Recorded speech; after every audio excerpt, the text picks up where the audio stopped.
నీ బొట్టును చూడటం కాదు, మనం వేసుకున్న మన కట్టుబాట్లు కాదు, మనం వెళ్తున్న గుళ్ళకి కాదు, నువ్వు చర్చికి వెళ్తున్నా వెళ్ళకపోయినా, నువ్వు ప్రార్థన చేసినా చేయకపోయినా, నీకు ప్రార్థన చేయడం వచ్చినా రాకపోయినా, ప్రతి ఆదివారం దేవాలయంకి వెళ్ళినా వెళ్ళకపోయినా, కానుకలు ఇచ్చినా ఇవ్వకపోయినా, దేవుడు అంటాడమంట, నా ప్రయాసపడి భారం మోయిచున్న సమస్త జనులారా, అంటే సమస్త కూతురులారా అంటారు, మీరందరూ నా దగ్గరకు వస్తే ఎలా రావాలి? తెల్లబట్టలు కట్టుకుని రావాలా?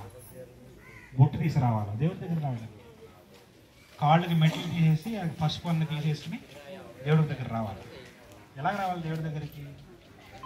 నువ్వు మాత్రమే నా యొక్క హృదయాన్ని కడగడానికి సమర్థుడివి, నువ్వు మాత్రమే నా యొక్క పాపాలని క్షమించడానికి, నా హృదయాన్ని పరిశుద్ధంగా చేయడానికి నువ్వు సమర్థుడివి, నువ్వు మాత్రమే దేవుడివి. నువ్వు నా కోసం చనిపోయావు. నేను చేసిన పాపములు, తెలిసి చేసిన పాపాలు, తెలియక చేసిన పాపాల కొరకు ఎవరు చనిపోయారు? ఎవరు చనిపోయారు చెప్పండి? యేసుక్రీస్తు చనిపోయాడు. చాలామంది మతం అంటారు, మతం కాదు. ఒకవేళ నీ బొట్టును చూడటం కాదు, మనం వేసుకున్న మన కట్టుబాట్లు కాదు, మనం వెళ్తున్న గుళ్ళకి కాదు, నువ్వు చర్చికి వెళ్తున్నా వెళ్ళకపోయినా, నువ్వు ప్రార్థన చేసినా చేయకపోయినా, నీకు ప్రార్థన చేయడం వచ్చినా రాకపోయినా, ప్రతి ఆదివారం దేవాలయంకి వెళ్ళినా వెళ్ళకపోయినా, కానుకలు ఇచ్చినా ఇవ్వకపోయినా, దేవుడు అంటాడమంట, నా ప్రయాసపడి భారం మోయిచున్న సమస్త జనులారా, అంటే సమస్త కూతురులారా అంటారు, మీరందరూ నా దగ్గరకు వస్తే ఎలా రావాలి? తెల్లబట్టలు కట్టుకుని రావాలా? బొట్టు తీసి రావాలా? దేవుడి దగ్గర రావాలి. కాళ్ళకి మెట్లు తీసేసి అది పసుపు అన్న తీసేసుకుని దేవుడి దగ్గర రావాలి.